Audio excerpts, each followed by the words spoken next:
The flight was calm, quiet, routine, until it wasn't. Darien Ellis, CEO of Nexacor Technologies, sat silently in seat 2A, first class aisle, the kind usually reserved for those with influence. He didn't expect luxury, just decency. But when he politely asked for the vegetarian meal he had pre-ordered, the flight attendant didn't answer. Instead, 10 minutes later, Caleb Reed returned, not with a tray, but with a metal trash bin. He lifted it high and dumped its foul, half-rotten contents directly into Darren's lap.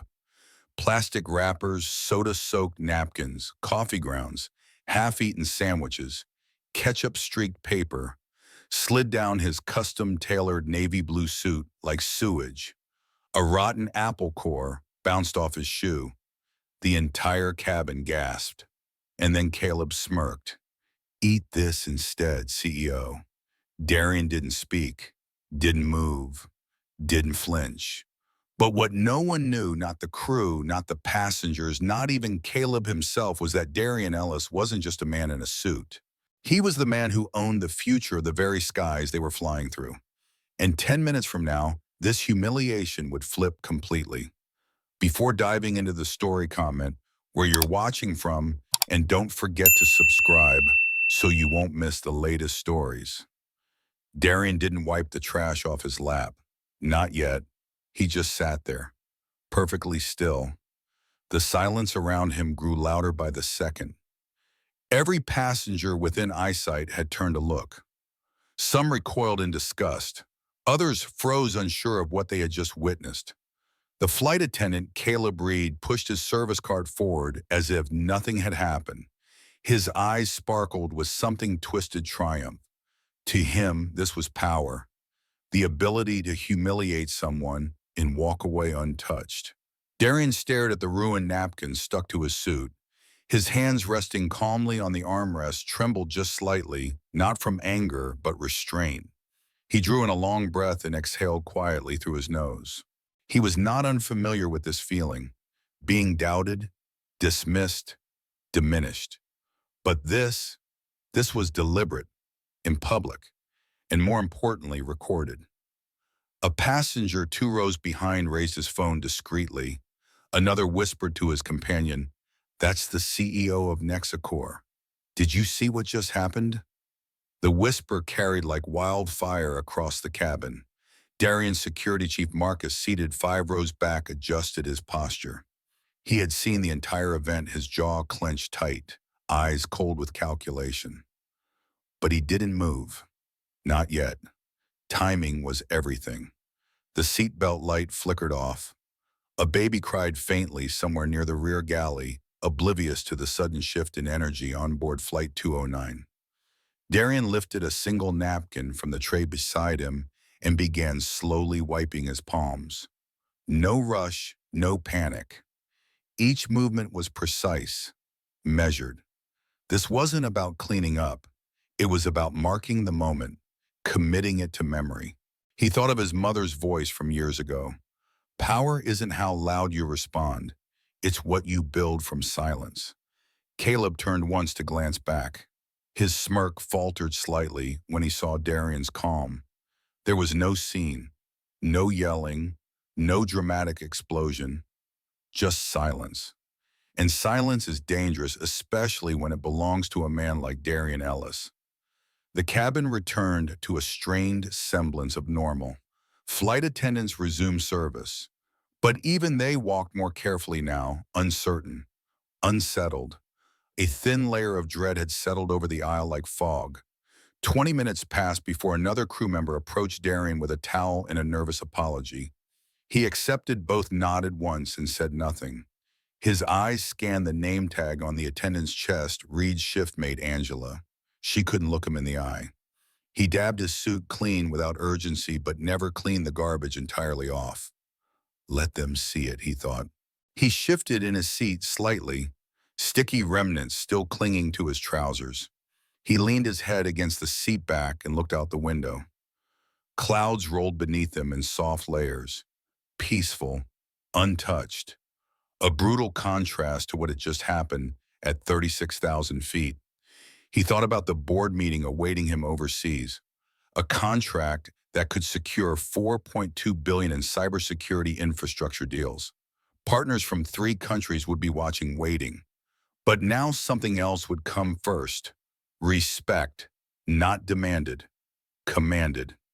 A sudden turbulence rocked the plane lightly. Seatbelts clicked, again, as passengers returned to their seats. The intercom crackled, and the captain's voice came on. "Ladies and gentlemen, we're expecting some mild weather ahead. Please remain seated with your belts fastened." Darien heard the words but didn't really listen. He was replaying Caleb's voice in his head, that smug phrase, "Eat this instead, CEO." It was less about food and everything about hierarchy, but Caleb had no idea what throne Darien truly sat on. Not the leather seat in 2A, but the one built from mergers, global tech patents, and boardroom dominance. The plane began its slow descent. Darien leaned over and whispered one sentence to the woman in the window seat beside him. She blinked in surprise, then nodded. She was his public relations executive, planted as a passenger like any other traveler. In 3 minutes, Marcus rose from his seat at the back of the cabin. The storm was about to begin, and this time the trash would land exactly where it belonged. Marcus didn't storm down the aisle. He didn't need to. The power of presence could be more devastating than 100 shouted words. He adjusted the cuff of his jacket as he passed row after row of stunned passengers. The silence was thick, pierced only by the occasional clink of cutlery or the hiss of the air vents. Caleb was near the galley again, sipping water like nothing had happened. When he caught Marcus's figure approaching, his spine stiffened. He didn't recognize him yet, but instinct told him something was wrong. "Excuse me," Marcus said calmly, not loud, but with enough weight that Caleb had no choice but to turn. Their eyes met. Caleb's smirk wavered. "Yes," he said, trying to sound confident. Marcus didn't answer. He stepped just close enough to lower his voice. "After we land, you'll accompany me to the crew lounge." Caleb scoffed. "And you are?" Marcus flashed a discreet ID. No airline logo, just a black card embossed with a gold emblem. It didn't say much, but it said enough. "Security detail," Marcus replied. "For the man you dumped trash on." Caleb's face lost a bit of color. "Look!" He began glancing around nervously. That was a misunderstanding. He got the order wrong. "Save it," Marcus said. "Don't explain to me. You'll have your chance, soon." He stepped back, letting the words settle like dust. Then he returned silently to his seat. Caleb stood frozen for several seconds, heart hammering. The murmurs from nearby passengers reached his ears, and for the first time he realized how many people had witnessed his moment of power. But now it didn't feel powerful. It felt exposed. Up front, Darien had not moved. He still wore the remnants of trash like a suit of armor, grimy napkins stuck to his trousers, orange peel drying against his shoe. His posture never slouched. His breathing never faltered. Caleb watched him now, unsure of everything. The way Darien didn't react. It wasn't weakness. It was a warning. Then the real turbulence began. Not from the sky, but from the devices lighting up across the cabin. A tweet, a TikTok clip, an Instagram story showing a grainy video of Caleb dumping the trash. The moment, captured from 2 different angles. One taken by a passenger in 4C, the other by a woman across the aisle. Both showing everything. Hashtags began trending. Flight 209 trash, on power respect. The seat Caleb's phone buzzed in his pocket, again and again. He didn't check it. He couldn't. As the plane began its final descent, the atmosphere on board grew electric. Not loud, not hostile, but aware, conscious. The kind of air where everyone feels something is about to shift and nothing will be the same afterward. In the cockpit, the co-pilot handed a printout of a message to the captain. The note was from the terminal supervisor at the arrival gate. CEO Darien Ellis on board. Incident reported. Prepared to debrief upon landing. PR team incoming. The captain blinked. He looked down at the passenger manifest. Row 2A. He swallowed hard. Back in the cabin, the wheels touched down with a subtle bump, and the roar of deceleration filled the air. But the real noise wasn't outside. It was inside, hundreds of minds racing, wondering who Darien Ellis really was and what would happen now. When the seatbelt sign turned off, no one moved. Darien stood slowly. Marcus was already by his side, along with two other security agents who had boarded in plain clothes. They surrounded Darien without a word. Their posture was quiet, their purpose unspoken. As Darien made his way toward the exit, passengers parted like the Red Sea. Some bowed their heads, others simply watched. He stopped once right beside Caleb. The flight attendant flinched. Darien looked him dead in the eyes, not with rage, not even with disgust, just finality. Then Marcus leaned close to Caleb and whispered, "Pick up that trash." What? Caleb blinked. "You heard me." Darien didn't stop walking. Marcus waited. Passengers began filming again. One crew member stepped forward nervously as if to intervene, but stopped when Marcus turned his gaze on him. Then slowly, with shaking hands, Caleb bent down. He picked up the trash from the floor, the same garbage he had dumped on another man. Now he was scooping it back up with his own hands. Crumpled napkins, soggy sandwich wrappers, bits of fruit. One of Marcus's men pulled the empty trash bin from the galley and placed it on the floor. "Sit," Marcus said. Caleb froze. The cameras rolled. The crew didn't move. The passengers didn't speak. And Caleb sat right there in the trash. A collective silence fell over the cabin. Not humiliation. Correction. Darien didn't look back. He was already gone, walking the jet bridge toward a waiting convoy outside. And behind him, a message lingered in the air. Some lessons don't need to be shouted. They just need to be seen. The silence after the trash hit Darien's lap wasn't silence at all. It was the roar of collective disbelief wrapped in stunned stillness. The moment Caleb Reed walked away with the empty bin feigning normalcy, a tremor passed through the cabin. No turbulence could explain what had just happened. A man had been publicly degraded, not by accident, not by chaos, but by deliberate cruelty.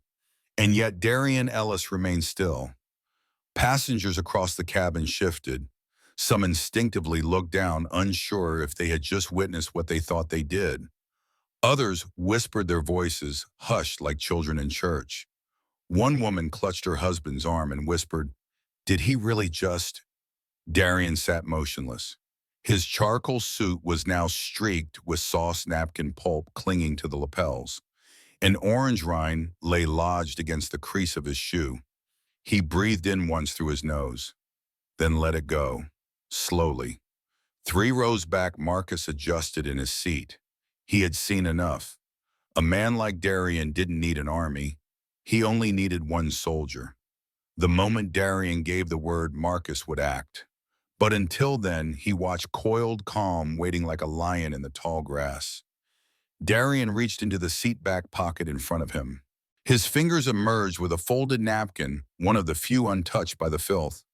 With deliberate care, he dabbed at a glob of some unknown sauce clinging to his sleeve. He did not scrub. He did not rush. He simply removed the stain in silence. That movement, so composed, so restrained, was louder than a scream. It carried further than anger ever could. A few passengers began filming, their phones angled discreetly over the tray tables.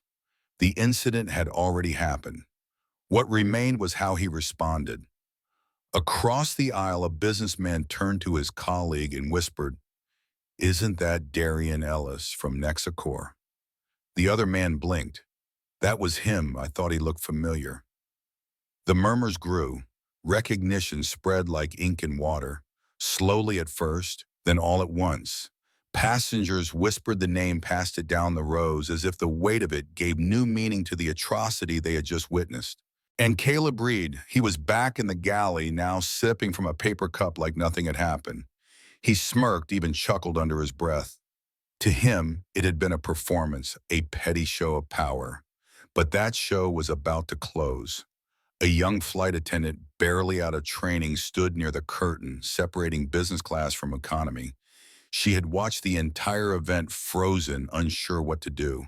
Now she looked at Darien with eyes wide, not just with sympathy, but with fear. Not fear of him, but of what would follow. Something had changed in the air. She felt it in her bones. The captain, unaware of the drama unfolding behind his locked door, continued flying a steady course toward New York. But the real turbulence wasn't outside the plane. It was 35,000 feet above the earth in row 3A, where a man's dignity had been trampled. Darien finally spoke, not loudly, not for show, just enough for the nearby attendant to hear. "I'll need to speak with the terminal director upon landing." The attendant flinched. "Yes, yes, sir," she stammered, then quickly turned and disappeared down the aisle. Marcus stood, not abruptly, not aggressively, just enough to stretch his back and move a few steps down the aisle. The passengers around him parted instinctively.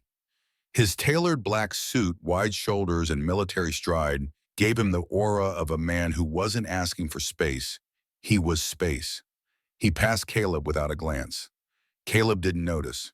He was too busy gloating over a small victory he didn't realize had already begun turning into a monumental defeat. Marcus reached Darien and stood beside him like a sentinel. "You all right?" he asked softly. Darien nodded once. "Yes." Marcus looked down at the garbage-stained fabric. "That was personal." "I know," Darien replied, voice even. "And it was stupid."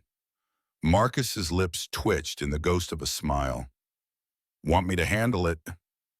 Darien shook his head. "Not yet." A few rows back, a mother gently pulled a blanket over her child's eyes. Even she, a stranger to Darien, knew that something far bigger had just started in that cabin. Something that wouldn't end when the wheels hit the tarmac. And Darien. He leaned back in his seat, crossed his legs carefully to avoid the sludge on his trousers, and rested his hand against the armrest. No anger, no explosion, just clarity. Because when a man with power is humiliated in public, he doesn't fight back with fists. He rewrites the rules. The rest of the flight didn't return to normal. It couldn't, not after that moment. The passengers may have resumed sipping wine, watching in-flight movies, or typing on laptops, but underneath the surface, something had fractured. A visible discomfort lingered in the air, like an electrical charge before a storm. Darien Ellis didn't move much. He remained in seat 3A posture, dignified even with the remnants of garbage staining his once pristine suit. The scent of spoiled food still clung to the air around him like a warning label. The cabin crew had gone quiet. No one approached with an apology. No manager from onboard staff came forward. The silence was calculated, a corporate silence. The kind that pretends nothing happened because admitting it might cost money. But it would cost far more than that. At the front of the plane, a red light blinked above the lavatory door. Caleb Reed stood inside staring into the mirror. His smug expression had begun to crack. The weight of what he had done was no longer as funny as it had felt minutes ago. Not because he regretted it, he didn't, but because he saw the shift in passengers' expressions. He had expected a scene. Screaming, chaos, maybe even security. But what he got instead was silence. Strategic, unbothered, powerful silence. That silence now scared him more than rage ever could. In the cabin, Marcus remained standing, a few feet from Darien, arms crossed. He didn't speak unless spoken to, but his presence alone changed the dynamic. No longer was Darien alone in his humiliation. Now he was protected, shielded, respected. Passengers began to move differently. A woman across the aisle pulled a blanket from the overhead compartment and offered it silently to Darien. He looked up, met her eyes, and nodded once in gratitude, laying the blanket across his lap to cover the worst of the mess. It wasn't about vanity. It was about reclaiming the moment. Behind them, phones stayed raised discreetly. Images of Darien, dignified, composed, still sitting in the aftermath, had begun trickling onto social media. One caption read, "This is what power looks like when it's tested." In seat 7F, a corporate consultant named Helena tapped out a thread on X, formerly Twitter, detailing what she'd just seen. Black CEO asks for a meal. White flight attendant brings him trash. Literally, pours it in his lap. CEO doesn't flinch, doesn't shout, just watches, waits, calculates. Something tells me this airline's about to learn what real turbulence feels like.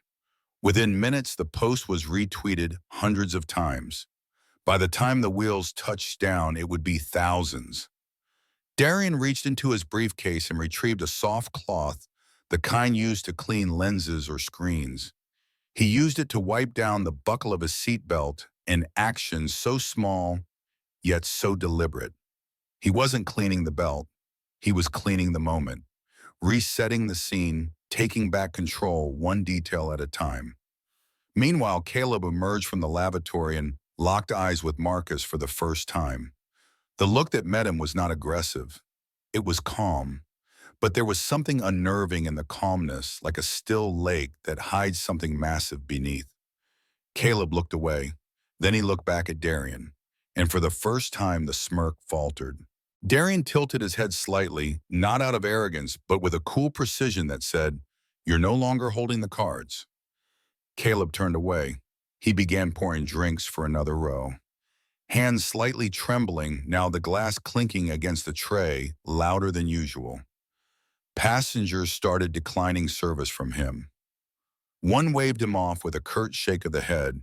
Another turned their head away entirely. The quiet rebellion had begun. It wasn't loud. It didn't chant or protest. It simply rejected him. One passenger, a professor from Cornell, typed an email to a colleague in media. "This flight will make headlines," he wrote. "The footage, the dignity, the disgrace, it's all here." At 36,000 feet, power was shifting, and Darien didn't have to say a word. He tapped something into his phone, a message to Ezra Cole, his longtime public relations strategist. "I need a soft landing, quiet but visible." "You know what to do," Ezra replied instantly, already monitoring chatter. "By touchdown, we'll have eyes everywhere." Darien turned off his screen and tucked the phone into his jacket. The seatbelt sign dinged on. Descent began. Passengers stirred in their seats. Tray tables lifted, blank stares focused on nothing in particular. But every mind on board was racing. Flight attendants walked the aisles, mechanically performing landing prep. Caleb reached Darien's row and paused. Darien looked up. "I'll take your trash," Caleb said quietly, his voice stripped of all prior confidence. Darien didn't respond. He simply held the blanket in place and stared at Caleb until the man looked away. And when he did, Marcus leaned in close, barely audible. "Your moment's coming." Darien nodded. "No." He stared straight ahead. "It's already here." The plane touched down with a soft jolt, rubber tires gripping the tarmac as the cabin tilted slightly forward. But inside, no one clapped. There were no smiles, no celebratory chatter. Only silence, taut and anticipatory, as if everyone aboard knew they had just witnessed the beginning of something far bigger than an uncomfortable flight.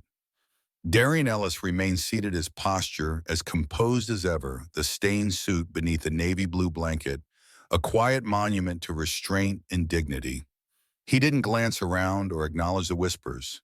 He simply waited, eyes forward, mind already moving like a chessboard. The overhead chime rang out, "Passengers may now remove their seatbelts." Darien didn't move. From 3 rows behind, Marcus stood. It wasn't abrupt. It was strategic. He buttoned his blazer, his shoulders square, his stride slow but purposeful as he walked up the aisle. Passengers instinctively stepped back. Something about his energy commanded space. Caleb, the flight attendant, had just exited the front galley to prep for disembarkation when Marcus stopped 2 feet in front of him. "Sir," Marcus said in a voice so low, so composed, it sliced through the hum of the cabin like a blade wrapped in silk. "You'll need to step aside for a moment." Caleb blinked. "I have duties to." Marcus didn't flinch. "You'll report to the crew lounge immediately. There's a conversation waiting for you." A ripple passed through the front cabin. Caleb looked around for backup, searching for a sympathetic face among the other flight attendants. None came. One of his colleagues stared at the floor. Another disappeared into the rear galley, pretending not to see. The mood had shifted entirely, and Caleb felt it. He was no longer part of the crew, he was the incident. His voice cracked. "Why should I go anywhere with you?" Marcus leaned in just slightly, his tone ironclad. "Because the alternative is walking out of here in front of 157 witnesses and at least 12 recording phones." That silenced him. Darien finally stood. The blanket dropped away.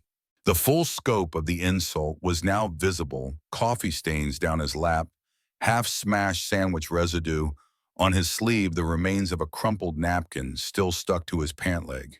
But even ruined, he looked like power in motion. Passengers stepped aside without being asked. The quiet formed a pathway. As Darien walked toward the exit, he passed rows of strangers who now watched him with awe, not for his wealth, not for his title, but for how he had responded. Not a single outburst, not a threat, just steel. Outside the jet bridge, the terminal lights gleamed against polished tile and glass. A man in a navy blazer stood waiting, tablet in one hand, nervous energy in the other. Roland Hayes, the terminal operations manager for Skyark Airlines. He wore a professional smile, but it twitched at the corners. "Mr. Ellis," he said, stepping forward with a hand half extended. "I heard there was a misunderstanding on board. I'd love to speak with you privately." Darien didn't extend his hand. "It wasn't a misunderstanding," he said coolly. "It was a calculated act of disrespect. And your employee poured it all over my lap."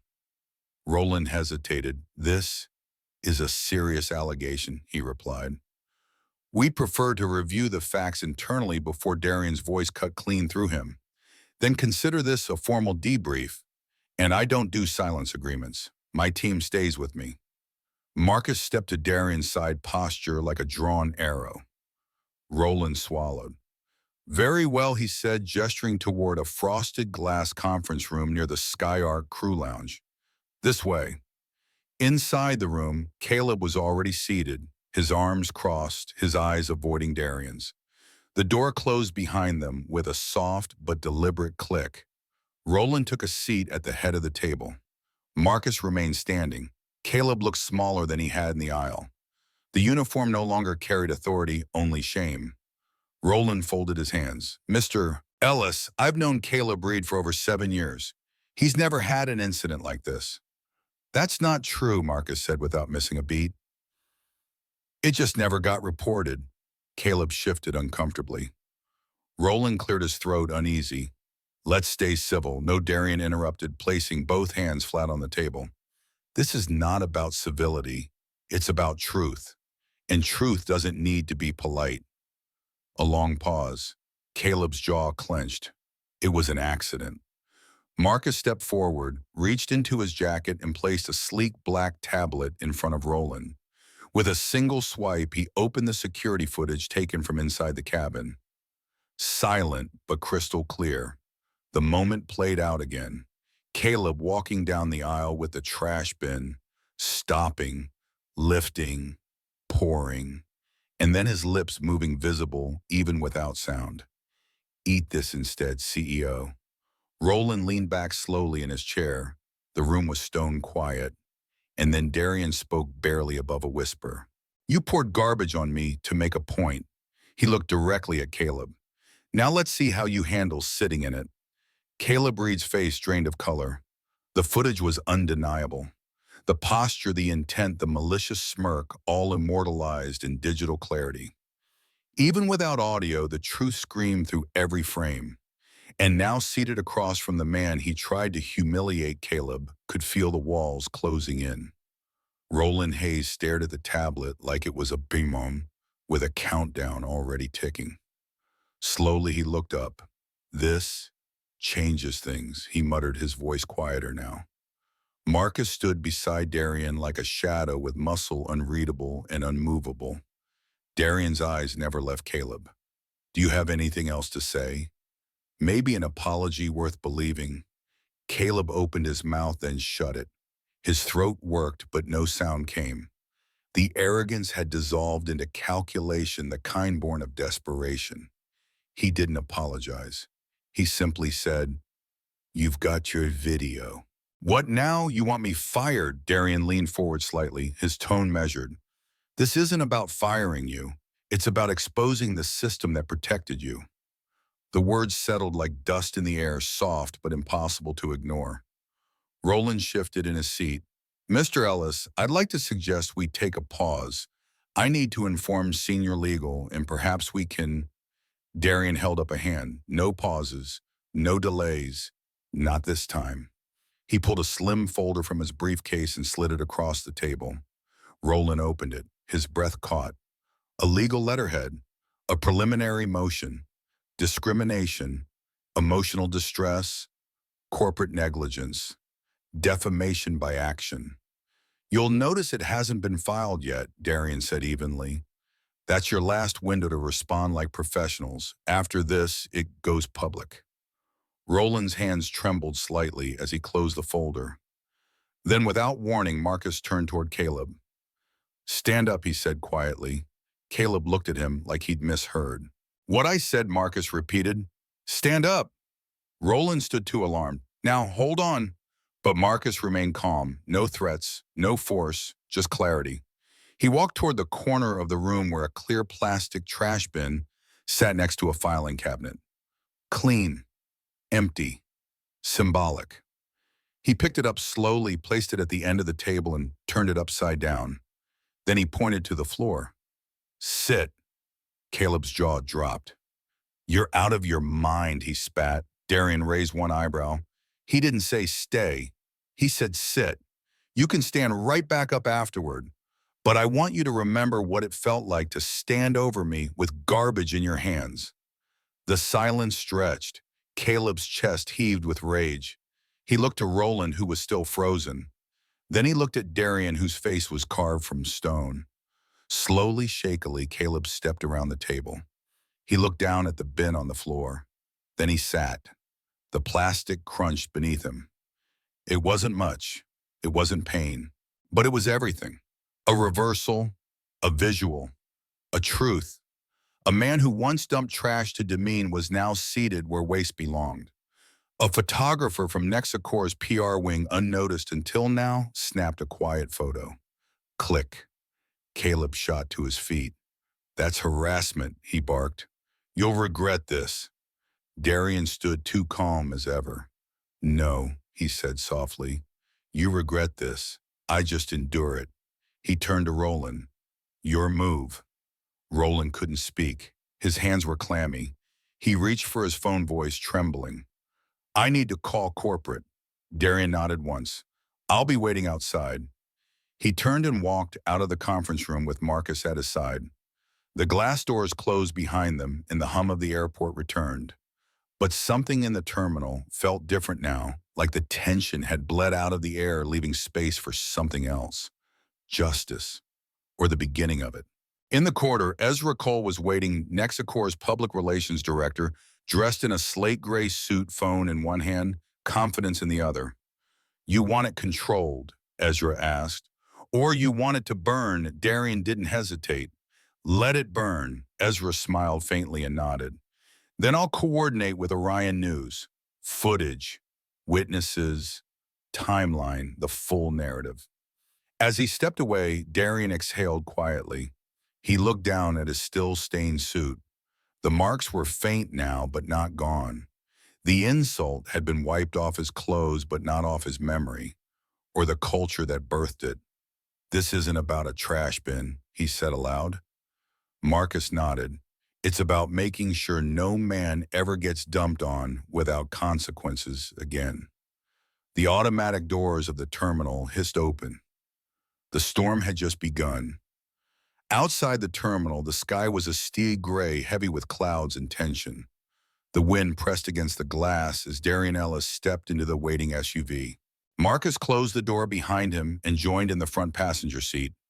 No words were exchanged for several minutes, just the soft hum of the engine and the rhythmic swipes of Ezra's fingers scrolling through headlines on his tablet.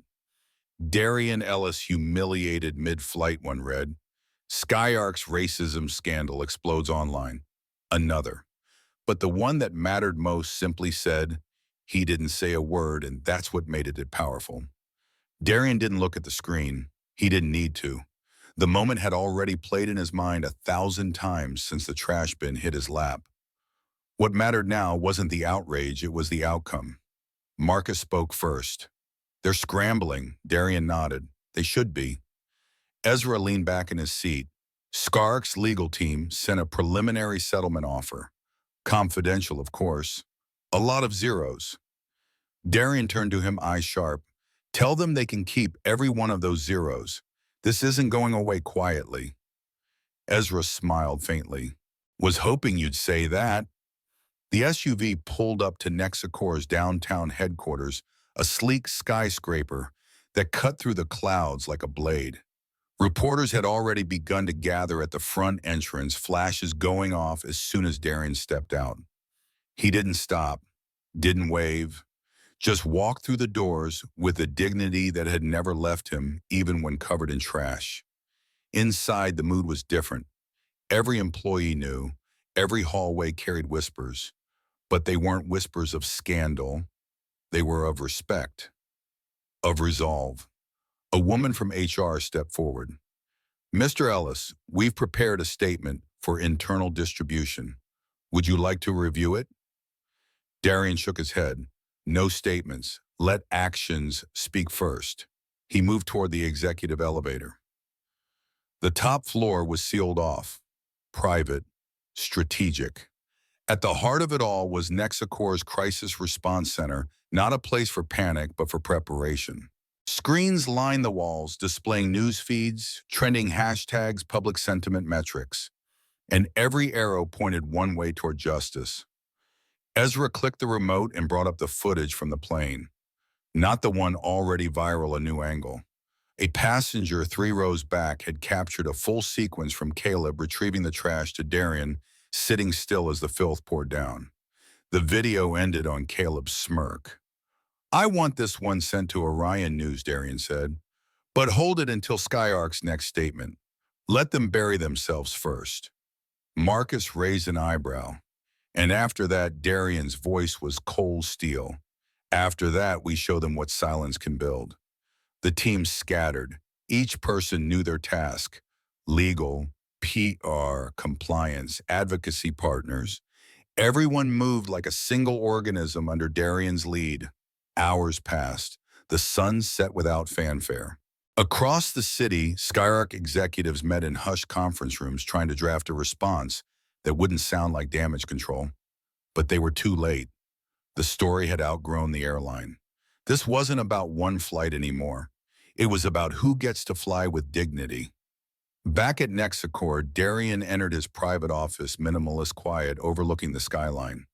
He walked to the window, placed one hand against the glass. Below, the city pulsed with life. But he was looking beyond it, past the skyline, past the headlines, to the future. Marcus entered behind him. Word is Caleb's trying to lawyer up.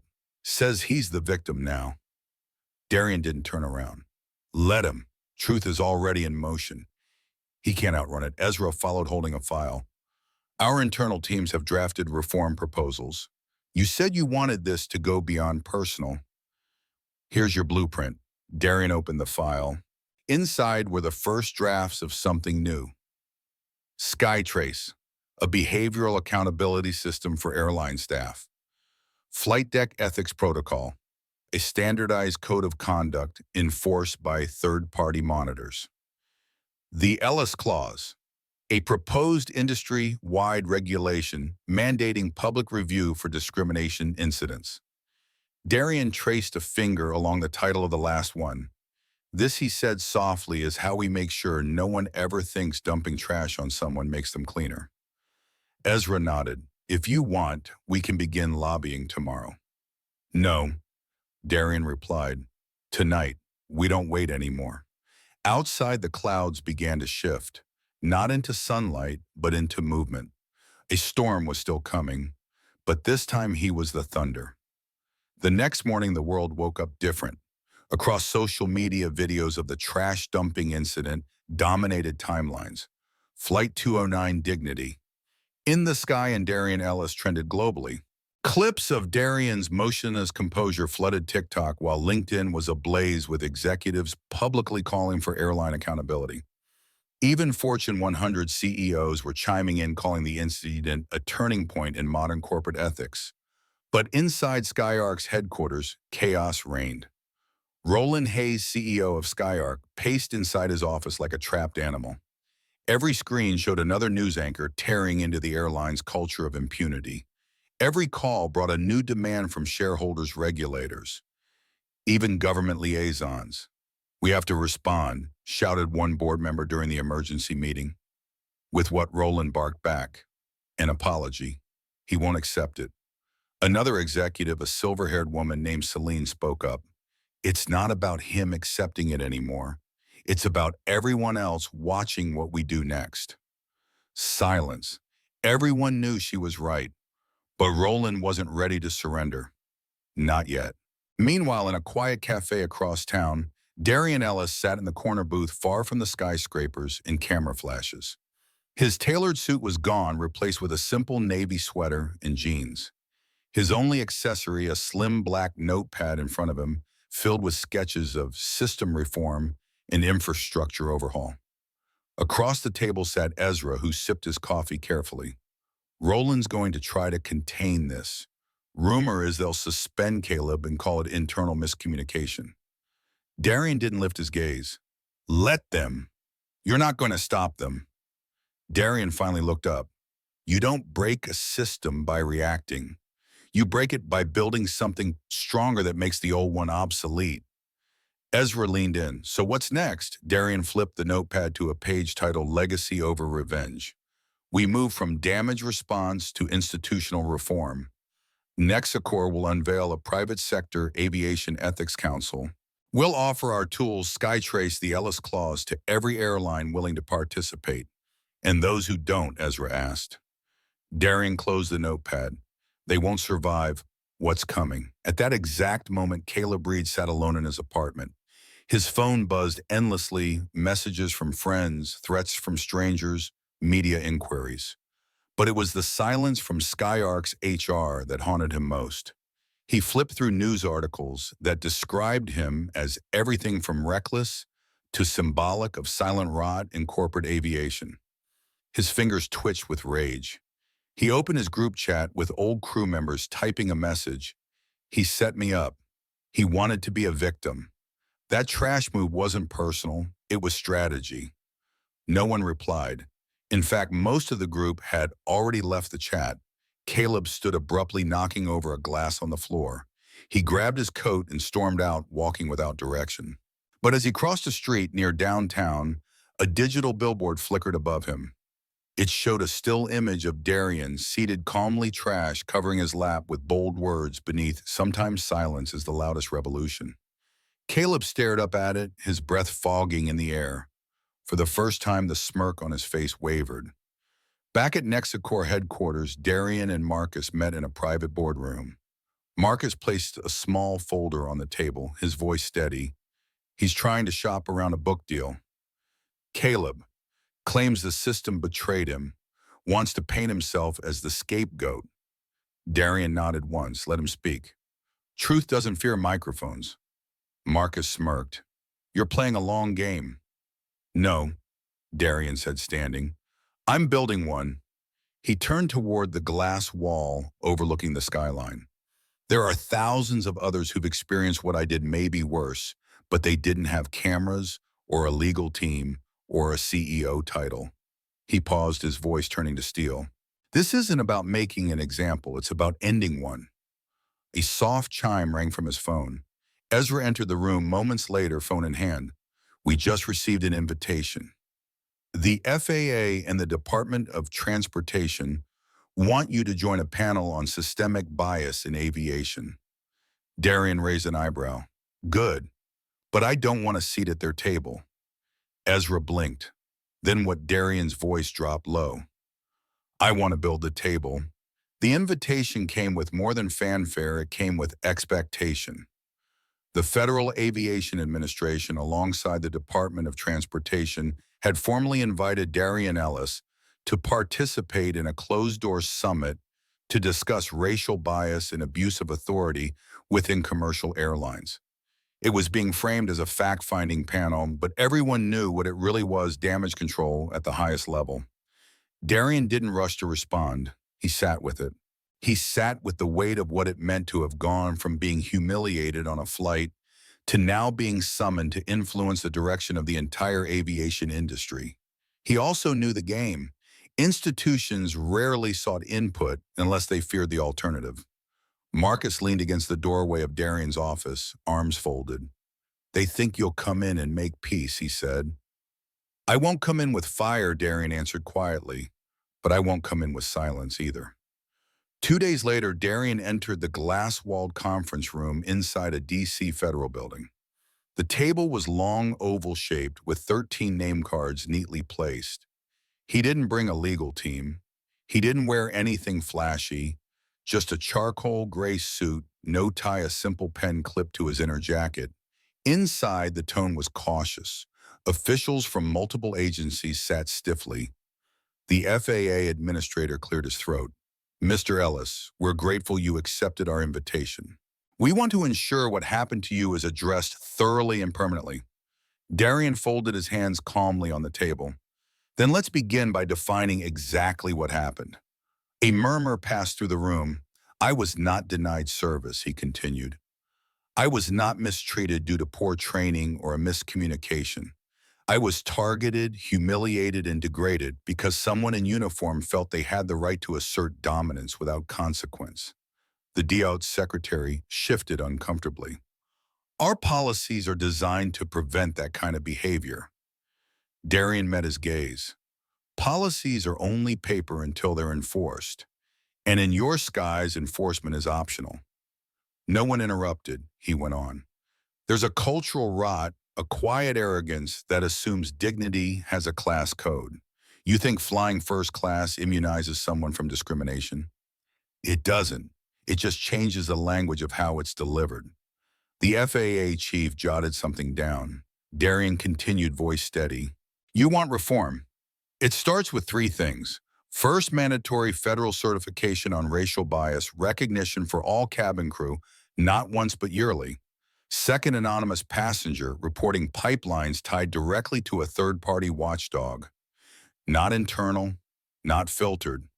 Third, and this is non-negotiable, an audit system that evaluates incidents for patterns, not just isolated outcomes. Patterns speak truth." The room went silent. Across the table, a senator who had been invited to observe leaned forward. "Those are ambitious measures, Mr. Ellis." "No." Darien replied, his eyes steady. "They're basic measures made ambitious only by the fact that we've ignored them for decades." Another official spoke up. "And if the airlines push back," Darien didn't blink, "then I'll push forward, and I promise I'll do it with more than just words." The rest of the meeting played out with careful questions, half-formed ideas, and bureaucratic resistance cloaked as concerns. But Darien left them with a roadmap and, more importantly, with pressure. He had nothing to prove. The world had already seen the trash dumped in his lap. He had only one goal now: to make sure no one else sat beneath that bin again. After the meeting, as he exited through the marble lobby, a reporter tried to ambush him with a microphone. "Mr. Ellis, do you feel vindicated?" Darien paused. "Vindication is for stories that end," he said. "This one's just getting started." He stepped outside, where Marcus waited beside the SUV. The street was lined with cameras, but Darien ignored them. He climbed into the back seat, his mind already focused on the next move. Marcus slid in beside him. "They're going to drag their feet," Marcus said. Darien nodded. "So we bring it to the public." Later that evening, back in Nexicor's media division, Ezra sat with a team of editors. They were assembling a full breakdown, not just of what happened on Flight 209, but the historical patterns of airline abuse that never made headlines. Stories from employees, passengers, whistleblowers. It would be released as a full digital expose. Darien reviewed the final draft before midnight. One line stood out, the headline, Ezra proposed, above the clouds below human decency. He crossed it out, then wrote in its place, this time the trash fell upward. He clicked approve. The expose dropped at 7 a.m. Eastern Time. Within minutes, it hit the top of every trending feed. This time the trash fell upward, how a flight became a catalyst for reform. It wasn't just a video, it was a digital reckoning, a meticulously edited combination of passenger footage, cabin audio, internal Skyark documents leaked anonymously, and a montage of industry experts confirming what many already suspected: this wasn't an isolated event. It was a symptom of systemic rot. The footage was raw and unfiltered.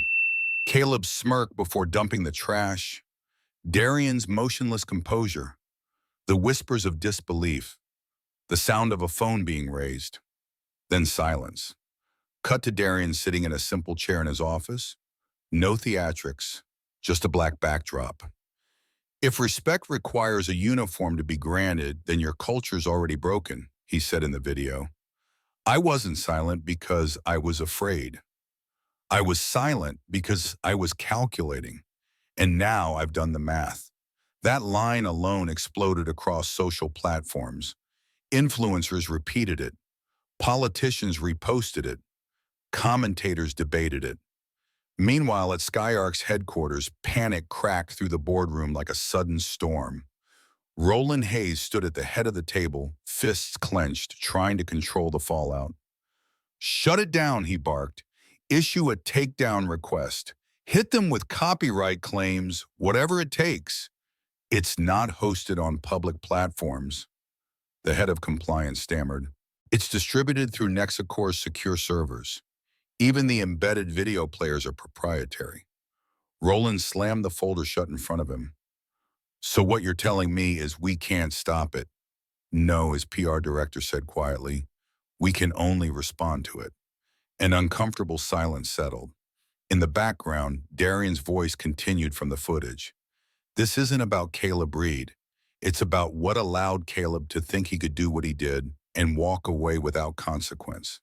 It was overlaid with documents, 5 formal complaints against Caleb over the past 2 years, all labeled resolved internally, all signed by Roland Hayes himself.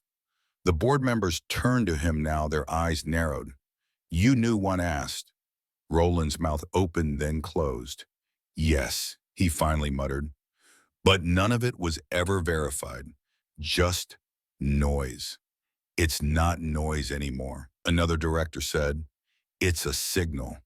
By 9 a.m., this time the trash fell upward, had passed 2 million shares.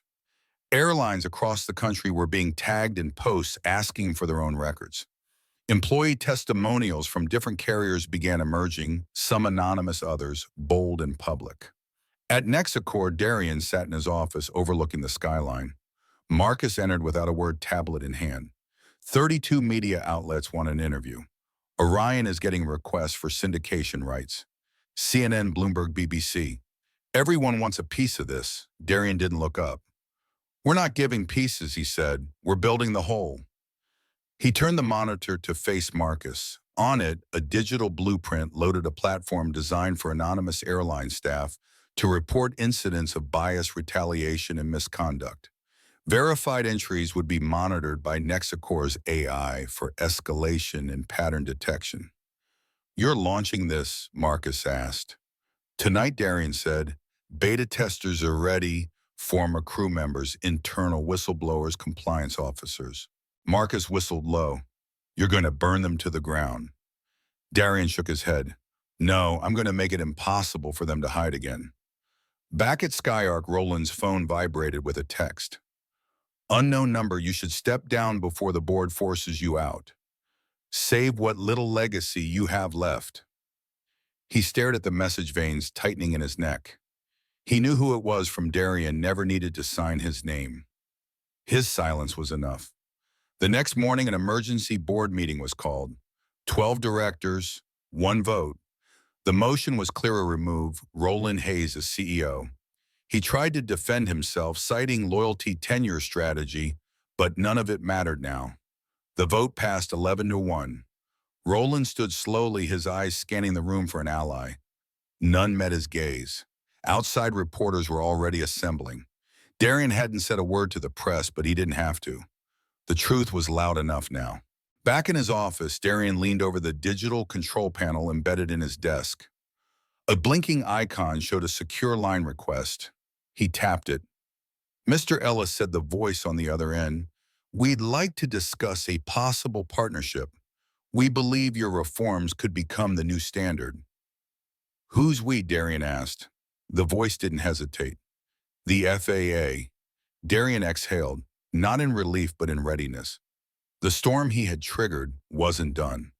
But now he was flying straight into it, and this time he was the one in the cockpit. The glass elevator climbed slowly toward the 56th floor, each level of ascent feeling less like movement and more like ascension. Darien Ellis stood alone inside, his reflection crisp in the polished chrome. Behind him, the skyline of the city shimmered like opportunity reformed or reclaimed.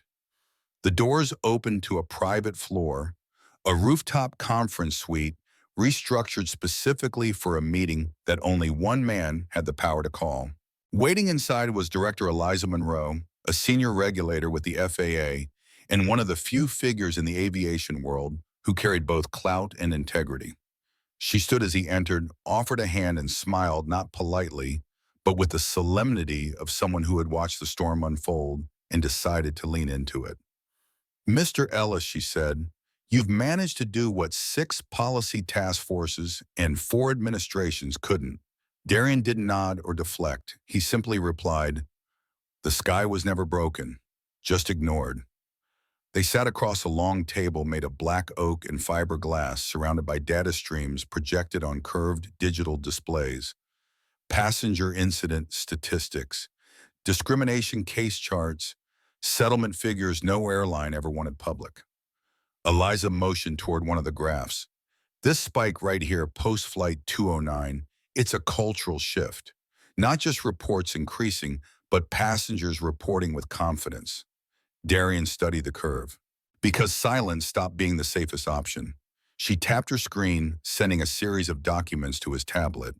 The FAA is proposing a new compliance tier. Independent oversight programs, real-time crew behavior, auditing third-party incident boards. But here's the catch: we want Nexacor to design the framework. Darien raised an eyebrow.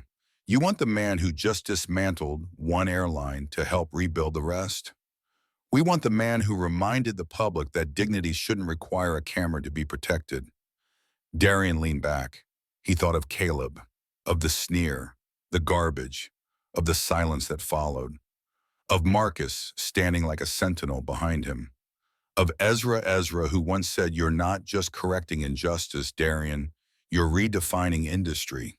He tapped once on his tablet, bringing up the beta design for Skytrace Global, Nexacor's AI platform, retooled for broad application across the commercial aviation industry. He turned the screen toward Eliza. "It's ready." She leaned in, scanning the architecture, audio flagging algorithms, anonymous feedback, encryption, predictive bias behavior, mapping, and compliance audit. Trails immune to internal deletion. "Your terms," she asked. "Nonprofit licensing, industry-wide access, and a clause that requires transparency reports to be publicly released every fiscal quarter." Eliza blinked. "You're not monetizing this." Darien's voice was even. "Some things are too important to put a price on." Across town, Caleb Reed paced inside a sparsely furnished studio apartment. Jobless, blacklisted, and now hounded by reporters, his life had constricted to a 3-block radius in the toxic glow of social media backlash. He read the headlines: "Former flight attendant faces lifetime ban from air travel industry." Nexacor's reform hits FAA Trashgate, now federal standard. Darien Ellis named most trusted executive in America poll. He slammed the laptop shut, rage simmering just beneath the surface.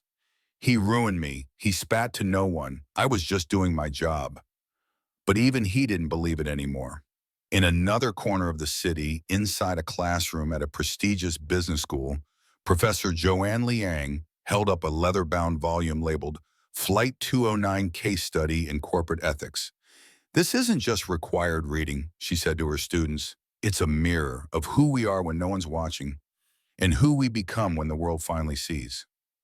She flipped the book open to a marked passage. Power isn't what you show when you're on top. It's how you carry yourself when someone tries to bury you beneath trash. Meanwhile, at Skyark headquarters, now under interim, leadership engineers and operations managers rolled out the first wave of Skytrace updates. Former passengers were invited to advisory panels. Internal training was revamped. Bias sensitivity protocols were now mandatory at onboarding and annually thereafter. And yet Darien wasn't done. Back in his office, Marcus entered holding a new file. "You should see this," he said. "It's a proposed code amendment." Darien opened it. Inside was a formal legislative draft, a new federal policy called the Ellis Standard, mandating independent flight conduct oversight across all U.S. regulated commercial carriers. "They want your name on the bill," Marcus said. Darien said nothing for a long moment. Then, "Only if it comes with teeth," he looked up at Marcus. "We're not doing symbols anymore. We're building safeguards."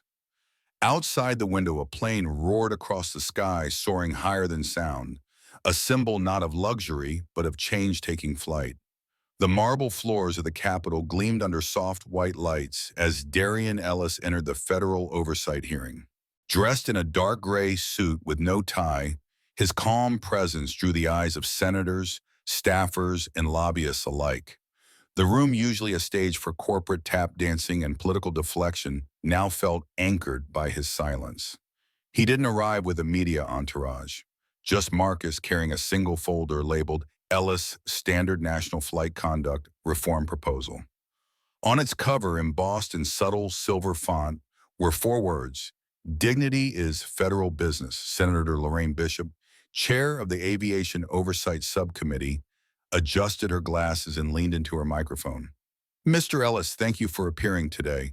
I understand you are not here as a victim, but as an architect of reform." Darien gave a single nod. "That's correct."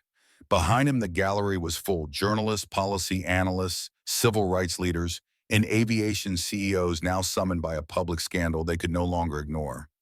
The footage had gone viral. The evidence had become undeniable. And now the reckoning had gone legislative. Senator Bishop continued, "This body has reviewed your proposal. Flight crew conducts scoring third-party audit requirements, anonymous reporting systems. All commendable. But what do you say to critics who believe it's too aggressive, that it punishes the entire industry for one incident?" Darien leaned forward slightly. "With respect, Senator, this wasn't one incident. It was one exposure. The systems that allowed it were in place long before that flight ever took off." A murmur rippled through the chamber. He continued, "What happened to me wasn't about inconvenience. It was about permission, what people believe they're allowed to do to others in silence. My company builds transparency tools, but transparency means nothing if institutions treat visibility as vulnerability." Senator Bishop nodded slowly. "What outcome do you want?" "I don't want outcomes," Darien said, voice steady. "I want infrastructure. So the next passenger doesn't need to go viral to be treated like a human being." Meanwhile, across the country, in a dimly lit diner just off a rural highway, Caleb Reed sat hunched over a burner phone watching the live stream of the hearing on a cracked tablet. His hands trembled, not with fear, but with disbelief. "They're turning him into a hero," he muttered. The waitress, a kind woman in her 50s, placed a cup of coffee beside him. "That the airline guy?" she asked, nodding to the screen. Caleb stiffened. "He's not a hero." She looked at him kindly but firmly. "Sure looks like one from here." At that moment, something shifted in Caleb. He had expected the story to fade, to be replaced by some new outrage. But it hadn't. Because Darien didn't play for pity, he built permanence. Back in the Capitol, Darien concluded his testimony. "This bill isn't revenge, it's prevention. It's not about punishment, it's about protection. Because the sky doesn't belong to uniforms. It belongs to every soul who climbs into it with trust." A pause. Respect shouldn't be optional, not at 35,000 feet, not anywhere. Applause broke out, not the performative kind, but slow rising real. After the hearing, Senator Bishop approached him in private. "Mr. Ellis," she said quietly, "you have support on both sides of the aisle. The Ellis standard will pass." Darien nodded once. Then the real work begins.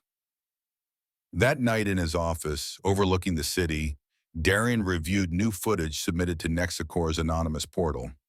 A passenger had filmed a gate agent berating a black teenager who missed a connection due to a delayed inbound flight. It wasn't violent, just sharp, smug, and cold. Darien flagged it personally and sent a note to the airline's compliance officer. "Silence enabled this before. We don't do silence anymore." Marcus entered with an envelope. "From the White House," he said simply. Darien opened it, a formal invitation. The president wished to meet regarding the future of civil rights and infrastructure accountability. He didn't smile. He didn't gloat. He simply said, "Schedule it, but make them come here, because real change doesn't board someone else's plane. It builds its own runway." And Darien Ellis wasn't done flying yet. The west wing of Nexacor's global headquarters glowed with early morning light as Darien Ellis stood before a curved digital wall. A three-dimensional model of a Boeing aircraft rotated slowly in midair, annotated with Nexacor's proprietary security upgrades. Around him, his senior leadership team reviewed data silently, the tension in the room almost reverent. "Play back the crew behavior metrics from last week," Darien said. The system responded instantly. Real-time overlays appeared on the cabin schematic heat maps, voice analysis, and facial recognition data, all anonymized and color-coded for bias detection. Moments of elevated tone from crew to passengers flagged in red. Delayed service to specific demographics marked in yellow. Marcus watched from the side, arms folded. "This'll scare the industry." "Good," Darien replied. "Let it." At that moment, Ezra Cole entered with a printed agenda. "We've received interview requests from 60 Minutes, Bloomberg, and The Guardian, and the FAA just invited us to co-author new ethics policy drafts for flight certifications." Darien barely looked up. "Except the FAA declined the press for now." Ezra hesitated. "You sure this momentum isn't about me?" Darien said firmly. "It's about legacy." Behind him, the screen flickered with another update. Ellis standard bill passed by Senate, 8713. The room went quiet. No celebration, no clapping, just acknowledgement. Darien closed his tablet.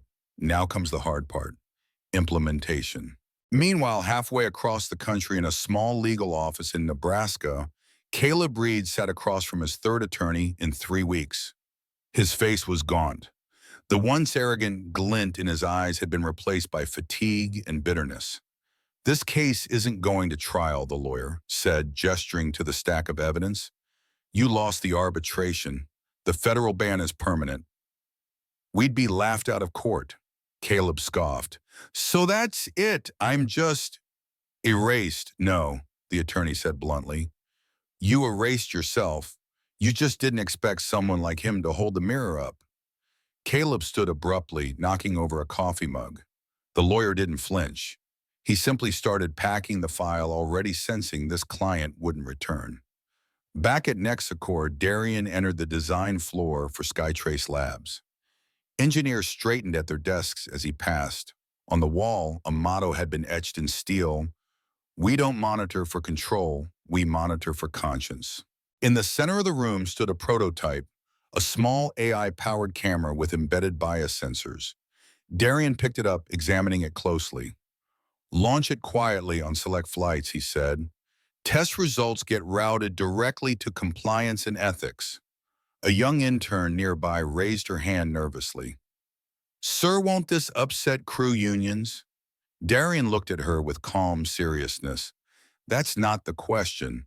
The question is, why would anyone oppose accountability if they believe they're doing the right thing?" The intern lowered her hand, eyes wide. As Darien turned to leave, Marcus joined him in the hallway. "You're not just building tech," Marcus said. You're reshaping an entire culture. Darien nodded once. That's the plan. Later that evening on the 44th floor, Darien sat in a quiet room filled with framed letters from passengers, some thanking him, some sharing their own painful stories. A small boy's drawing sat among them, crayon scrawled, "Thank you for making the skies safe for my mom." Darien stared at it for a long time. Then he picked up his phone and called a number he rarely used. "Put me through to the Department of Transportation," he said. "Yes, this is Darien Ellis. I'd like to sponsor a national summit on airborne civil rights. Not a PR event, a policy summit. I'll fund the venue. You just bring every airline CEO, every regulator, and every voice that's been ignored." Pause. "No, I don't want media coverage. I want change." He hung up. Across the city, news anchors reported on the Ellis Standard with cautious optimism. A sweeping set of reforms passed by Congress aims to overhaul crew accountability in U.S. aviation, thanks largely to the silent but seismic efforts of Nexicor CEO Darien Ellis. But Darien wasn't watching. He was preparing. He stood before a new model aircraft in Nexicor's simulation chamber, this one labeled Project Legacy. A flight experience designed not around wealth or prestige, but around respect. Because to Darien, flying wasn't just about transportation. It was about trust, and he would make sure no one ever had to earn it through silence again. The news hadn't even finished its morning broadcast before Skyark's inbox began to overflow. Internal whistleblowers, anonymous crew members, former passengers. One message stood out, a brief email from a retired flight attendant named Patricia Vance. Subject line: "It wasn't just Caleb, he's one of many." Darien read it in silence, then forwarded it to Marcus and Ezra without comment. By the time noon struck, a war room had formed in Nexicor's legal division. Glass walls, satellite maps, case files, testimonies. Every corner of the office buzzed with restrained urgency. Darien sat at the head, a binder open before him. Inside, a decade of complaints filed in buried patterns of misconduct that had gone unnoticed, unchallenged, unresolved. Ezra tapped a folder. "This is bigger than just one flight." Darien didn't answer right away. He was staring at a passenger manifest from Flight 209. "I know," he said quietly. "That's why it ends now." Marcus leaned in.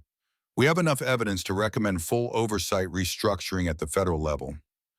"Do you want to move now?" "Not yet," Darien replied. "Let's see how deep it runs." Meanwhile, inside Skyark's executive tower, fear had replaced denial.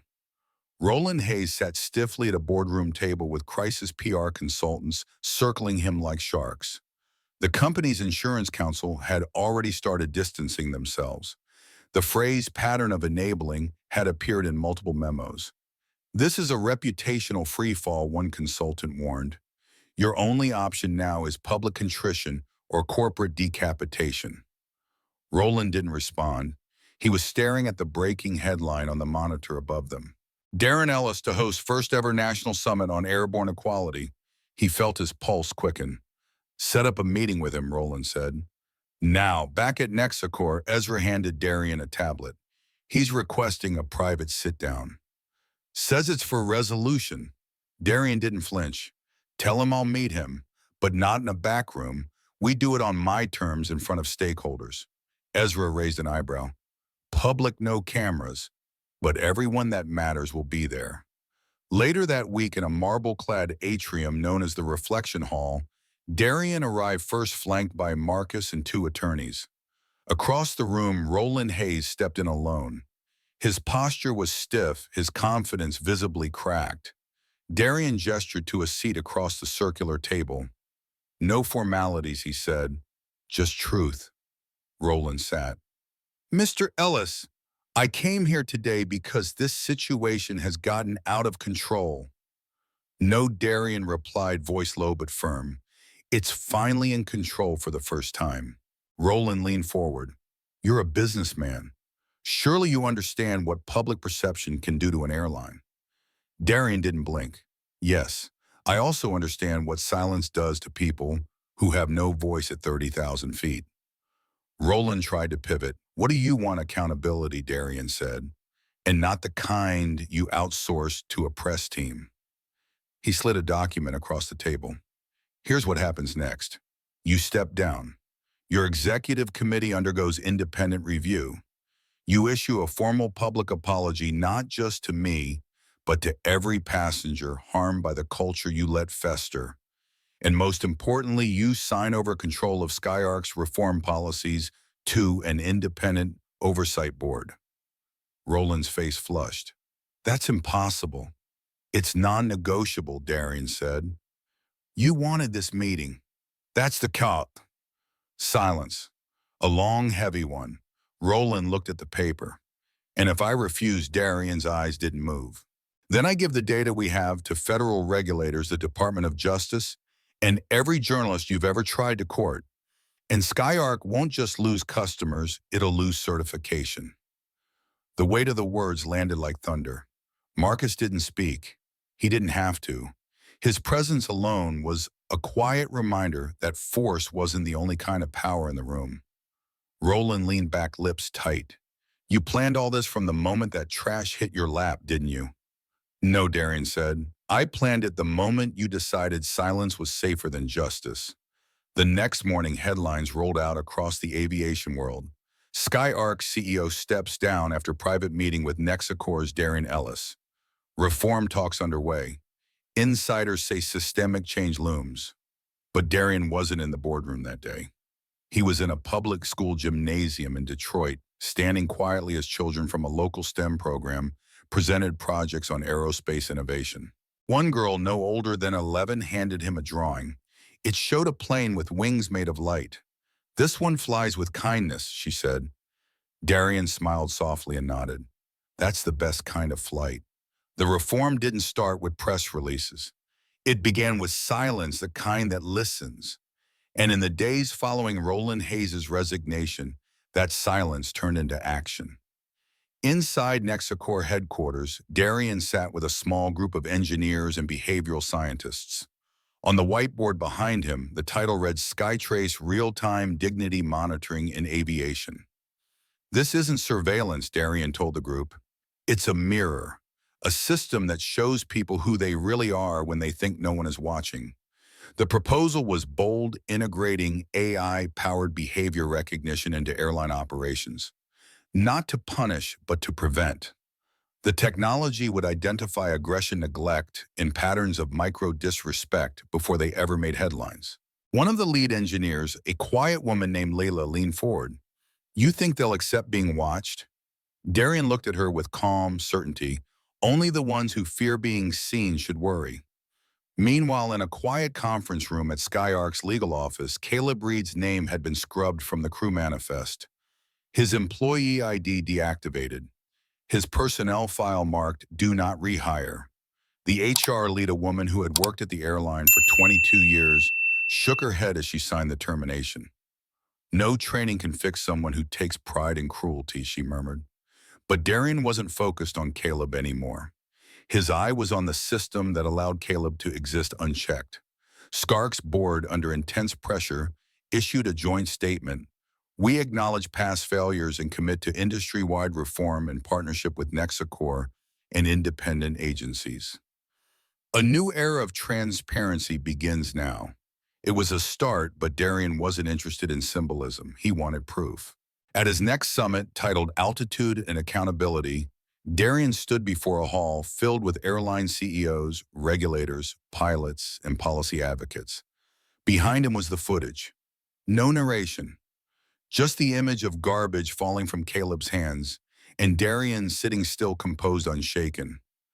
I didn't retaliate because retaliation is personal, Darien told the room. But this is professional, and if we don't treat human dignity as non-negotiable, we don't deserve to fly people anywhere. The applause that followed wasn't thunderous. It was solemn, measured, sincere. Among those in the crowd was a woman named Irene Wallace, CEO of another major airline. She approached Darien after the event. I want Skytrace on every one of our planes, she said, and I want you to train my leadership team personally. Darien nodded. Only if they're willing to be uncomfortable. They should be, she replied. They've been too comfortable for too long. By the following month, Skark's cabin protocols had changed. Every employee from gate agents to pilots had to complete a new certification called the Ellis Standard, a set of courses designed not just for customer service, but for cultural awareness, conflict de-escalation, and dignity reinforcement. Back in Detroit, Darien visited the same public school from a week prior. This time he brought engineers with him, not to give speeches, but to listen. "What makes you feel safe on a plane?" Darien asked a group of 8th graders. One boy raised his hand. "When I see people who look like my mom working there." Another said, "When the staff knows my name, not just my seat number." Their answers were simple, human. Darien took notes himself, each phrase more valuable than a shareholder report. Later that evening, Ezra joined Darien in the Nexacore strategy room. The whiteboard was now filled with overlapping diagrams, training paths, evaluation systems, complaint, routing algorithms. Ezra placed a small box on the table. "Thought you might want this." Darien opened it. Inside was a laminated service card from his original flight, the one stained by spilled soda and grease. Clean now, preserved. On the back, a new quote had been etched. "Dignity begins where silence ends." Darien held it for a long moment. "We'll keep it," he said finally. "Put it in the training center." In the weeks that followed, several stories began to trickle out across aviation forums, quiet but powerful. A flight attendant stopped a colleague from mocking a passenger's accent. A pilot personally apologized to a child who had been ignored by the crew. A gate agent helped an elderly man board with respect instead of impatience. None of these went viral, but Darien noticed. He had a quiet tracker in place, anonymous passenger ratings, keyword analysis from onboard surveys, and the data confirmed what his heart already knew: the air was shifting. Back at Skark headquarters, the new CEO appointed under Darien's counsel walked the floor without fanfare. She introduced herself to janitors, interns, and baggage handlers first, not executives. Change had begun. And still Darien remained calm, strategic, steady. He didn't want revenge. He wanted redemption. And redemption was only possible when the people who once looked away finally looked inward. The true weight of reform is not carried by policies, it's carried by people. And for Darien Ellis, that realization crystallized the morning he stood at the edge of Skyark's newest training hangar. Once used to store old catering carts and backup seating supplies, the massive warehouse had been transformed into an immersive simulation center engineered for one purpose: behavioral reconditioning. Today it would host its first trial. "Ready?" Marcus asked beside him, tablet in hand. Darien gave a slight nod. "Start the scenario." Inside the hangar, a full-scale aircraft mock-up came alive. Holographic passengers filled the rows, and actors trained to simulate real-life incidents took their places. In the observation booth, instructors and executives gathered with headsets and scoreboards. The program was simple: drop a trainee into a high-pressure situation and track not just what they did, but how they made others feel. Darien watched in silence as the first participant entered. A young crew member, nervous but eager, approached the simulated cabin. Moments later, the actor playing a frustrated passenger began berating a fictional colleague in a racialized outburst. The trainee froze, for 5 seconds too long, then stumbled through a weak response. "Pause," Darien said, his voice crisp through the mic. He stepped into the simulation room himself, startling the trainee. "I want to ask you something," he said calmly. "Did you see what happened?" "Yes, sir," the trainee said, still catching his breath. "Did you feel it?"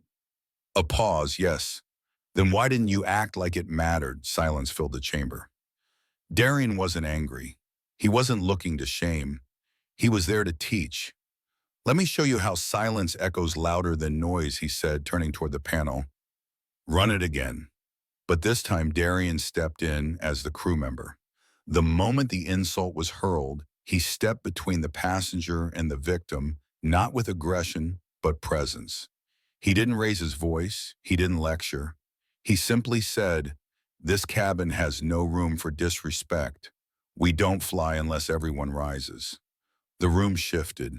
Even the observers behind the glass felt it. Back in the observation room, one of the execs turned to another and said, "That's how you retrain a culture." But Darien wasn't done. He turned to the trainee. "Your job isn't to serve food. It's to serve safety. And dignity is safety." He handed the young man his own headset. "Next round's yours." Outside the hangar, journalists were beginning to line up. Rumors of the simulation program had reached trade outlets, and Skark's PR team scrambled to prepare a statement. But Darien had already sent his. It was one sentence long. "We don't train for image. We train for impact." Meanwhile, across town in a modest apartment, Caleb Reed sat alone. His face gaunt, his expression hollow. The legal verdict had arrived days ago, barred from working in commercial aviation, fined heavily, and now publicly discredited. But none of it stung like irrelevance. He was no longer feared. He was no longer employed. And more painfully, he was no longer invisible. The world had seen him, and it recoiled. He scrolled through headlines with trembling fingers. Nexacor's CEO transforms airline industry after trash incident. Ellis protocol, now standard across 8 carriers. Darien Ellis, the man who made silence loud. Caleb slammed the laptop shut. "This isn't justice," he muttered. "This is vengeance wrapped in applause." But deep down, he knew it wasn't. It was consequence. Back in Nexacor's main development hub, Darien's team finalized plans for the next wave of reform predictive screening, a real-time crew evaluation tool that used anonymized passenger feedback and biometric cues to detect burnout bias and behavioral risk. "It's not meant to punish," Ezra clarified during a press call. "It's meant to prevent another Caleb." Darien sat quietly beside him during the announcement, watching public sentiment evolve in real time. The approval ratings were soaring. Airlines that once dismissed his efforts were now requesting licensing agreements. And Skyark's stock, once plummeting, was recovering at record pace. Later that night, Darien received an anonymous email. It had no subject, no message body, just one attachment, a grainy photo from months ago, Darien sitting in 2A, covered in trash. He stared at it for a long moment, then hit forward. He sent it to the entire Nexacor team with only 5 words. "Never forget where we began." Across hundreds of screens, employees opened the image. Some cried, some clenched their fists. All of them understood. This wasn't about revenge anymore. It was about reminding the next generation that leadership isn't a title. It's the ability to rise when someone tries to drag you low. Darien Ellis never intended to become a symbol, but when silence became too expensive, he made sure his response echoed louder than any insult ever thrown his way. It was a crisp fall morning when he received the invitation, an embossed envelope with gold trim marked from the International Aviation Integrity Council. Inside, a formal request for Darien to keynote the Global Aviation Ethics Summit in Geneva. Not as a victim, as an architect of change. Ezra read the letter twice, blinking. "They're putting you on the same panel as heads of state and UN delegates." Darien only nodded. "Then I'll speak for more than myself." Across the globe, news outlets were preparing retrospectives. 1 year since Flight 209, many titled their pieces. What began as a disgraceful moment of humiliation had become the genesis of an industry reckoning. But Darien didn't care for headlines. He cared for systems. That afternoon, he walked the corridors of Nexacor's new aviation division, codenamed Phoenix One. Engineers greeted him with reverent nods. On the wall, framed in glass, was the original flight manifest from Flight 209, signed by every passenger who later submitted testimony. Below it was a quote Darien had once muttered in a meeting: "We don't fix the wings, we rebuild the sky." A software lead named Mei Lin approached him nervously. "Mr. Ellis, the Skytrace AI system just passed real-time ethical response certification." He smiled faintly. "Then it's ready. The rollout would be global." Every major airline that partnered with Nexacor would have access to tools that could detect emotional distress in cabin crew, predict customer satisfaction trends, and flag anomalies in crew behavior before they escalated. It wasn't surveillance, it was pattern protection. And Darien knew a pattern left unchecked becomes policy. Meanwhile, Marcus stood in a soundproof conference room with a group of international airline execs. He played security footage from Flight 209 on a large screen, Caleb Reed's hand gripping the trash bin, the moment of the pour, the stunned silence after. This, Marcus said, pointing, is not just misconduct. It's a failure of structure. No one stopped him. No one spoke. That ends with this tech. In the audience, a Turkish aviation minister leaned forward. What if crew unions push back? Marcus didn't blink. They won't, because it protects them too. Later that week, Darien stood before a full classroom of incoming airline cadets. He was only scheduled to speak for 10 minutes. He stayed for 2 hours. A young woman raised her hand. Sir, what if we make the right call, but the system punishes us anyway? Darien looked her in the eye. Then break the system, he said. And if it tries to rebuild itself without truth, you break it again. Word spread fast. Within a month, the Ellis Standard was born, an international training initiative that became the new benchmark for flight crew conduct. Ethics training was no longer a slideshow. It was a simulation, a challenge, a vow. Meanwhile, Caleb Reed's name was now a cautionary tale. Training instructors across airlines used his story not to mock, but to warn. Don't become a headline for the wrong reasons, they'd say, before pressing play on archived footage of the incident.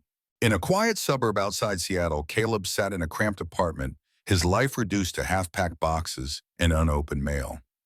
His appeal had been rejected twice. His lawyer had stopped calling. His friends had all but vanished. He stared at his reflection in the window. He no longer saw confidence. He saw consequence. One night he turned on the television. Darien Ellis was on screen addressing the Geneva summit. Our skies are not neutral spaces, Darien's voice said, steady and clear. They carry people, and people carry history, bias, hope, and pain. So if we do not build systems that protect dignity, then we are not flying. We are falling with ceremony. The room erupted in applause, but Darien didn't smile. He didn't bask. He just looked forward as if already thinking of the next fight. That night, back at his suite, Marcus handed him a letter. From the FAA, he said. Darien opened it. Inside was a simple sentence. Effective immediately, your advisory framework is now federal standard. He closed the letter and placed it beside his untouched glass of water. That weekend, as he boarded a flight this time, as a quiet passenger, no media crew, no entourage, a young attendant approached him, nervous but composed. Mr. Ellis, she whispered, I trained under the Ellis Standard. You changed my life. He nodded once, then passed it forward. As he took his seat, he glanced out the window. Same skies, but different rules now. Because the man they tried to bury in trash had built a runway with it. And he wasn't landing, he was lifting the world. The boardroom of the Global Aviation Consortium in Zurich wasn't known for emotion. But the moment Darien Ellis stepped onto the stage, the atmosphere shifted. Delegates from over 60 nations watched as the man who had once sat silently covered in airline trash now stood as the architect of a new global code. Behind him, a screen read, Airborne Ethics Act proposed by Nexacor, enforced by Unity. Darien didn't speak first. He let the silence hang. Then measured and firm he began. We regulate altitude. We regulate weather protocols. But we've never regulated how we treat one another at 30,000 feet. That ends today. The crowd held its breath. The Airborne Ethics Act proposed mandatory third-party oversight on all major airline crew conduct, investigations, international blacklisting of repeat offenders, and required de-escalation certifications that went beyond procedure into philosophy, dignity first. Some countries were hesitant, others had already pre-signed. But what made the act undeniable was what came next. Darien stepped aside and nodded toward a projector operator. The lights dimmed. On screen, a composite of the Flight 209 incident played not just Caleb Reed's act, but the ripple effects, the passengers who submitted affidavits, the reformed training systems, the new AI modules, the rising passenger satisfaction data, and the shrinking complaint curves across Nexacore-partnered airlines. Then came a short, subtitled testimonial, a former flight attendant from a foreign airline, who after watching the story had stepped forward to report her own discriminatory colleague. Her bravery had led to a major class action suit being reopened in her home country. Darien returned to the mic.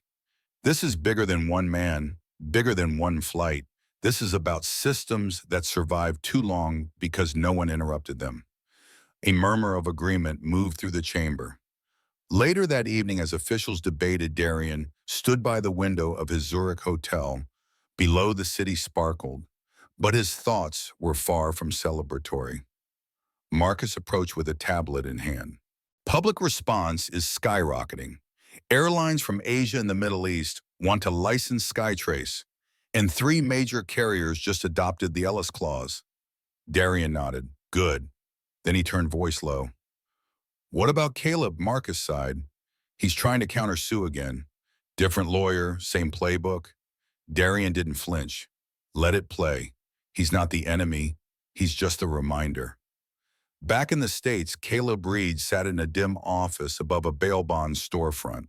His lawyer, a disheveled man who looked like he'd lost more cases than he'd won, slid a stack of paperwork across the desk. Even if we file this, you'll never win, the lawyer said.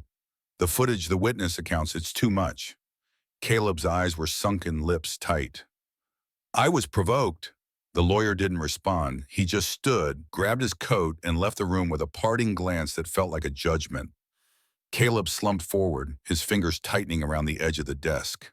That night, he opened his laptop and searched Darien's name. The results were overwhelming: videos, interviews, even university courses now referencing the Flight 209 reckoning as a case study in modern ethical leadership. Then something unexpected caught his eye. A short clip titled "The One Thing Caleb Did Right." He clicked it. The screen showed Darien in an interview months earlier. A journalist asked, "Is there anything Caleb Reed did that you respect?" Darien had paused, thoughtfully, then said, "He showed us who the system protects and who it fails." That mirror was necessary. Caleb stared at the screen, numb. Across town at a private Nexacore event, Darien stood before a group of young entrepreneurs. His message was different this time. This isn't about building empires, he said. It's about using power to close gaps others pretend don't exist. A hand rose. Mr. Ellis, would you ever return to flying as a regular passenger? He smiled faintly. I already do. Every time one of you flies with integrity. After the event, Marcus approached. Final reports ready. The case file on Caleb, the incident, the reforms, it's complete. Darien took the leather binder. The gold embossed cover read Flight 209, where trash was thrown and standards were raised. He flipped to the last page. There in Marcus's handwriting were 5 words. Power doesn't panic. It plans. Darien closed the folder, exhaled, and walked out under the night sky. From humiliation to history, from silence to standard, from seat 2A to the summit of global reform.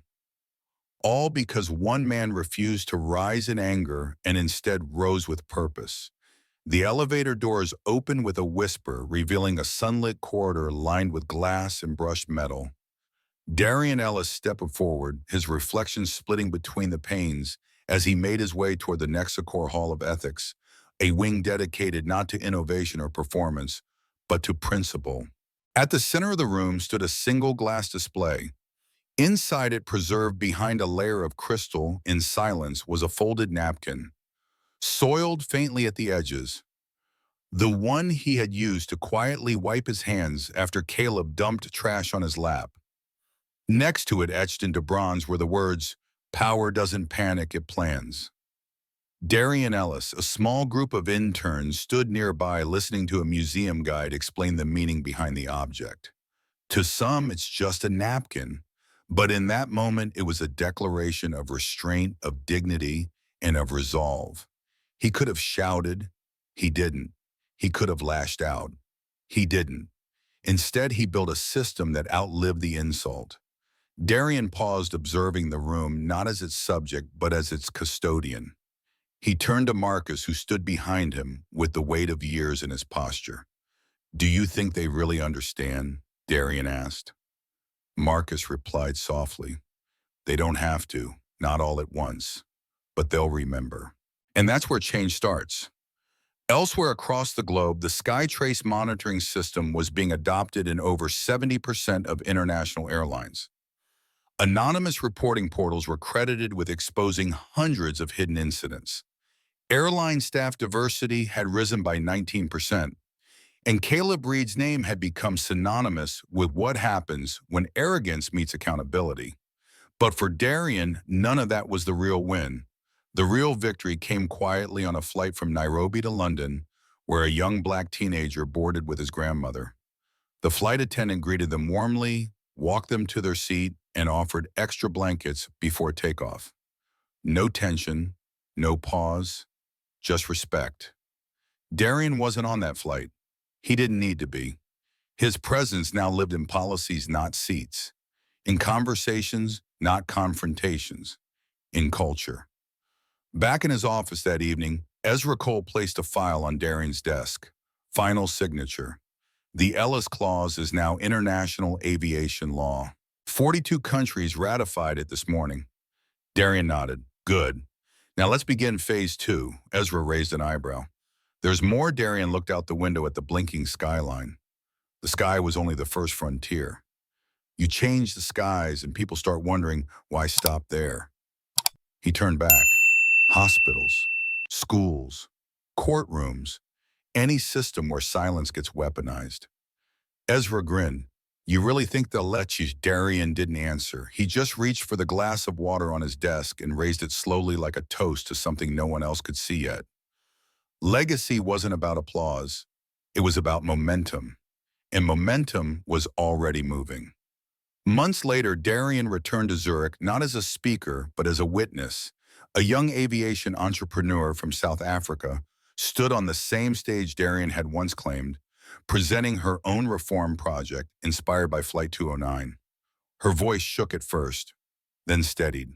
She ended her speech with a line familiar to many in the room. Respect is non-negotiable. Darien stood silently in the back, hands clasped. No spotlight, no press, just presence. He smiled for the first time in a long while, not for victory, but for continuity. The work had passed on. The weight had been shared. And above them all, planes moved across a morning sky that now belonged to more people than ever before. Planes that flew with eyes wide open. Planes that no longer mistook silence for peace. Planes that carried not just passengers, but progress. And as Flight 209 became the standard in ethics manuals and boardroom discussions, one phrase became etched into the soul of every airline that dared to rise above its past. Never again mistaken, never again silent. Because sometimes justice doesn't land with thunder. It lands with stillness, with dignity, with a napkin, and then it soars. Don't forget to subscribe and hit the notification bell to catch more gripping stories like this. Thanks for watching, and see you next time.